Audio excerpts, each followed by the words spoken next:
gente ci sta. Buonasera a tutti e bentornati a Liberamente, variazioni e scorribande qui su Radio Libertà. Allora potremmo dire che evidentemente alla sinistra politica, partitica, parlamentare prudevano le mani a furia di vederle prudere ai suoi intellettuali di riferimento, al mainstream di riferimento che in questi giorni o chiude gli occhi di fronte all'odio politico, o lo alimenta direttamente in modo dichiarato, alle sue diramazioni locali, abbiamo visto a Genova, abbiamo visto contro una sede della Lega in Brianza, insomma non volevano essere da meno in Parlamento lor signori.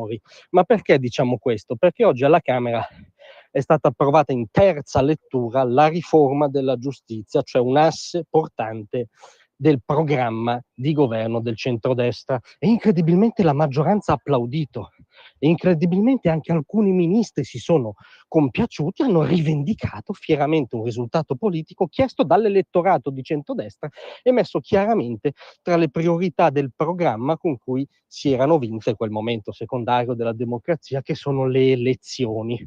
Questo ha destato grande scandalo, per cui c'è stata una calata di parlamentari dai banchi dell'opposizione verso i banchi proprio del governo, dei ministri, con fare minaccioso, si è quasi sfiorata la rissa e si gridava allo scandalo perché il governo rivendicava un risultato non solo dichiarato nell'ultimo programma, ma che è alla base della constituency del centrodestra, è tra i motivi ideali per cui esiste qualcosa come il centrodestra in questo paese, probabilmente dal 94, e non è un caso che alcuni lo dedicassero chiaramente, giustamente, legittimamente a Silvio, cioè a Berlusconi. Questa riforma prevede, tra l'altro, ricordiamo, la separazione delle carriere, cioè qualcosa che in varie forme c'è in quasi tutti gli stati avanzati occidentali e che impedisce quella contiguità, quella interscambiabilità tra l'accusa e la parte terza che deve giudicare. C'è poi la riforma del CSM, la nomina per sorteggio, che mette una mina alla base del sistema malato delle correnti, insomma una salda riforma liberale garantista di centrodestra chiesta dagli elettori. Dov'è lo scandalo in tutto questo?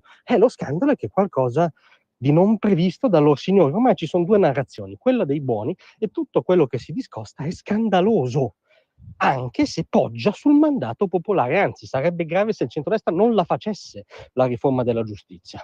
Ma questi sono ammenicoli della democrazia che a loro signori sfuggono. Non gli piace questa riforma della giustizia, alle prossime elezioni siano più persuasivi, spieghino meglio la loro alternativa, provino a prendere un voto in più del centrodestra e la sbaracchino. Questa è la democrazia. Scandalizzarsi o addirittura inveire, minacciare di arrivare alle mani perché il centrodestra incassa e rivendica un risultato politico non è politica, è nella migliore dei casi la parodia di un'assemblea del liceo, nel peggiore dei casi ormai sintomo di isteria ideologica. Grazie a tutti, a domattina.